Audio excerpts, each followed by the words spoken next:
नमस्कार, आप देख रहे हैं 4 पीएम और मैं हूं आपके साथ निधि तिवारी। आज सुप्रीम कोर्ट से एक बहुत बड़ी खबर निकलकर सामने आई है, जहां पर सुप्रीम कोर्ट ने शाह के बयान पर सुनवाई करते हुए बड़ा एक्शन लिया है और साथ ही साथ कड़ी फटकार भी लगाई है। तो क्या एक्शन लिया है और कैसे भरे कोर्ट रूम में लताड़ लगाई है, इस पर आज चर्चा करेंगे और इस चर्चा में हमारे साथ मौजूद है प्रोफेसर अखिल स्वामी सर। सर, बहुत बहुत स्वागत है आपका। तो सर, जिस तरह से आप देख रहे हैं कि लगातार सेना को लेकर के बीजेपी के तमाम नेता टिप्पणियां कर रहे हैं, चाहे वो मंत्री हो, चाहे वो उप मुख्यमंत्री हो, चाहे वो कोई विधायक हो, और इसको लेकर के लगातार तमाम चर्चाएं चल रही हैं। और इस बीच सर, सुप्रीम कोर्ट में आज मंत्री विजय शाह के मामले में सुनवाई हुई, जिसमें उन पर आरोप है कि उन्होंने कर्नल सोफिया कुरैशी का अपमान किया। कर्नल सोफिया कुरैशी को उन्होंने आतंकवादियों की बहन बताया था।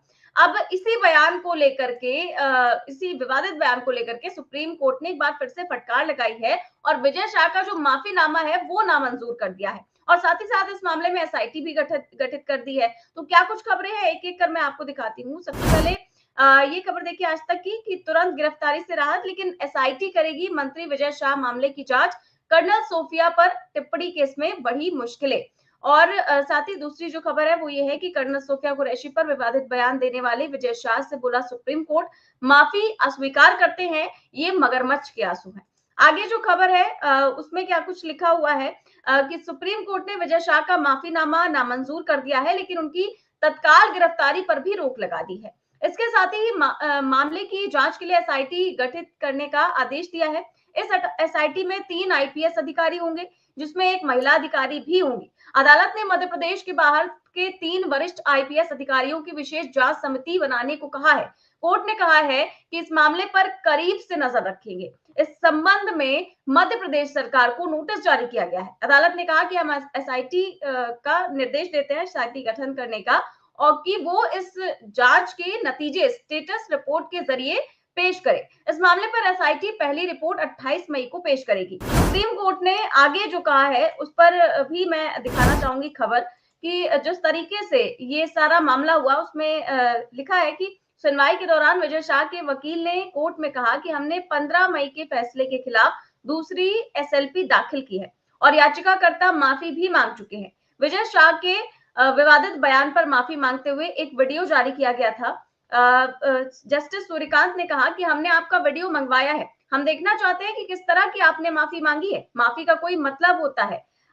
कभी कभी सिर्फ कार्रवाई से बचने के लिए कोई मगरमच्छ के आंसू भी बहाता है। हम देखेंगे कि आपकी कौन सी माफी है। उन्होंने कहा कि हमें ऐसी माफी की जरूरत नहीं है, आपने बेकार बयान दिया है। आपको पद की गरिमा का ख्याल नहीं, आपको जिम्मेदारी दिखानी चाहिए थी। हम सेना का बहुत सम्मान करते हैं। जस्टिस सूर्यकांत ने कहा कि किस तरह की टिप्पणी आपने की है, पूरे तरह से बिना सोचे समझे आप उस माफी पर जोर दे रहे हैं। आपको ईमानदारी से प्रयास करने से किसने रोका है? ये न्यायालय की अवमानना नहीं है। आप यहाँ आए हैं इसीलिए माफी मांग रहे हैं, ये आपका कैसा रवैया है? जस्टिस सूर्यकांत ने विजय शाह से कहा कि आप एक पब्लिक फिगर है, राजनेता है, आपको बोलते समय अपने शब्दों का ख्याल रखना चाहिए।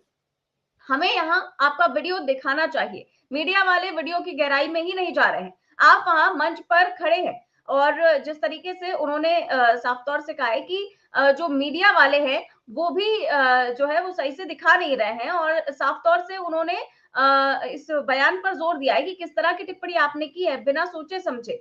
और वो कह रहे हैं कि आप एक पब्लिक फिगर है और आप उन्होंने कहा कि आप वहां मंच पर खड़े थे जहां आपने इस घटिया भाषा का इस्तेमाल किया, बहुत गंदी भाषा, लेकिन कुछ ऐसा हुआ कि आप रुक गए। ये सेना के लिए महत्वपूर्ण मुद्दा है। हमें बहुत जिम्मेदार होने की जरूरत है। फिर विजय शाह ने बेंच से कहा कि मैं दिल से क्षमा मांगता हूं। तो जज ने माफी स्वीकार करने से इनकार करते हुए वकील से कहा कि आगे की दलील दीजिए। उन्होंने कहा कि मंत्री का आचरण आदर्श होना चाहिए। विजय शाह के वकील ने फिर माफी मांगी तो सुप्रीम कोर्ट ने कहा फिर आप बाहर जाकर बोलेंगे कि कोर्ट के कहने पर माफी मांगी है। आपके बयान को इतने दिन हो गए, पूरे देश में नाराजगी फैली, अगर आपकी भावना सच्ची होती तो अगर मगर लगाकर खेद नहीं जताते। तो यहाँ पर सर बहुत ही महत्वपूर्ण टिप्पणी और बहुत ही बड़ी टिप्पणी उन्होंने कही है कि कभी-कभी लोग कार्रवाई से बचने के लिए मगरमच्छ के आंसू बहाते हैं। हम देखेंगे कि आपने कौन सी माफी मांगी है। और साथ ही साथ उन्होंने मीडिया पर भी टिप्पणी की है। इस बयान पर क्या कहेंगे सर कि कम से कम अब तो जो बीजेपी के नेता हैं, जो बीजेपी के उप मुख्यमंत्री हैं, जो बीजेपी के विधायक हैं, वो कम से कम अब सेना पर टिप्पणी करने से पीछे हटेंगे। जय संविधान। देखिए निधि, पहली बात तो ये क्लैरिफाई कर दूं, ये कर्नल सोफिया कुरैशी का अपमान ही केवल नहीं है, ये देश की सेना का अपमान है और पूरे देश की सेना के इथॉस का अपमान है और मेरे देश का अपमान है। देखिए, सोफिया कुरैशी इस देश की बेटी हैं और इस देश की सेना सैनिक हैं, इस देश की एक योद्धा हैं। उनके पति भी सर्विसेज में हैं, इसी डिफेंस सर्विसेज में हैं। उनकी परदादी के बारे में मैंने बताया, उनके परिवार में अधिकांश लोग सेना के अंदर हैं। तो एक वीरांगना है और देश की सेना का अपमान किया है। जब आप एक इंस्टीट्यूशन का अपमान करते हैं, she was representing A institution, she was representing government of India at that time. जब वो प्रेस कॉन्फ्रेंस कर रही थी सोफिया कुरैशी, निधि, वो सोफिया कुरैशी नहीं थी। आज मैं अखिल स्वामी, अगर आपकी डिबेट में बैठा हूं, मैं अखिल स्वामी नहीं हूं, मैं 4 PM का रिप्रेजेंटेटिव हूं। तो एक भी शब्द जो मैं ऐसा बोलूं जिससे 4 PM की प्रतिष्ठा गिरती है, तो मानी बात है कि 4 PM को उसमें आपत्ति करनी चाहिए। तो अगर विजय शाह अपमान कर रहे हैं तो सोफिया कुरैशी का अपमान नहीं कर रहे, कि इंस्टीट्यूशन का अपमान कर रहे हैं, उस इंस्टीट्यूशन का अपमान कर रहे हैं जिसे विश्व में और देश में सर्वोत्तम माना जाता है। और हम उनको, क्योंकि हमारी रक्षा करते हैं तो हम उन्हें भगवान मानते हैं। अब उसके अंदर हम जाति और धर्म देखेंगे हमारे सेना अधिकारी का, हम डॉक्टर के जाति और धर्म देखेंगे, उसके आधार पर निर्णय लेंगे। पहली बात यह है कि ये इश्यू ऐसा है कि इसमें माफी का कोई प्रावधान नहीं होना चाहिए। देखिए, एक चीज होती है कि गलती से आपके मुंह में निकल जाए। अब जैसे देवड़ा साहब हैं, जो डिप्टी चीफ मिनिस्टर है मध्य प्रदेश के, उन्होंने जो स्टेटमेंट दिया है, मंशा है, वो दिखाना चाहते हैं कि मोदी जी सर्वशक्तिमान है, मोदी जी सेना से भी बड़े हैं, हमारी डिफेंस फोर्सेस के भी ऊपर हैं, इसलिए डिफेंस फोर्सेस उनके सामने नतमस्तक होती है। मतलब किस प्रकार की मूर्खता की बात। हम मोदी जी की बुराई कर सकते हैं, हम राहुल गांधी की बुराई कर सकते हैं, हम सेना की बुराई नहीं कर सकते। हम because they are, that is a institution. आज ऑपरेशन सिंदूर के अंदर अगर किसी संस्था ने देश की इज्जत बचाई है, भाई अगर आज भक्त लोग क्या कह रहे हैं, ये कहना ना सेना सर्वोपरि, सेना की वीरता देखिए, साइंटिस्ट की वीरता देखिए, ये तो नहीं भाई। ये जो मिसाइल्स बनाई, ये मोदी जी ने बनाई नहीं, या अखिल स्वामी ने तो बनाई नहीं, ये तो साइंटिस्ट ने बनाए। अच्छा, चलाए किन्होंने, जान किसने खतरे में डाली, सेना ने डाली। तो सेना का सम्मान होना चाहिए। अगर कोई कहता है कि सेना नतमस्तक है मोदी जी के सामने, तो अगर ये हमारे जितने आर्मी के चीफ हैं और CDS हैं और एयरफोर्स चीफ हैं और नेवी चीफ हैं, जरा उनसे पूछा जाए, कि क्या आप लोग नतमस्तक हैं मोदी जी के सामने? क्या मोदी जी सर्वोपरि हैं और आप उनके चरण स्पर्श करते हैं? अगर करते हैं तो मैं तो इसको स्वीकार नहीं करूंगा। भाई मेरे हिसाब से तो सेना के अधिकारी जो हैं, ठीक है, वो नेशनल हेड हैं, उनका सम्मान करना, उनका प्रोटोकॉल के अनुसार वो करना अलग है, लेकिन दे आर प्रोफेशनल्स और professionals have to be like professionals.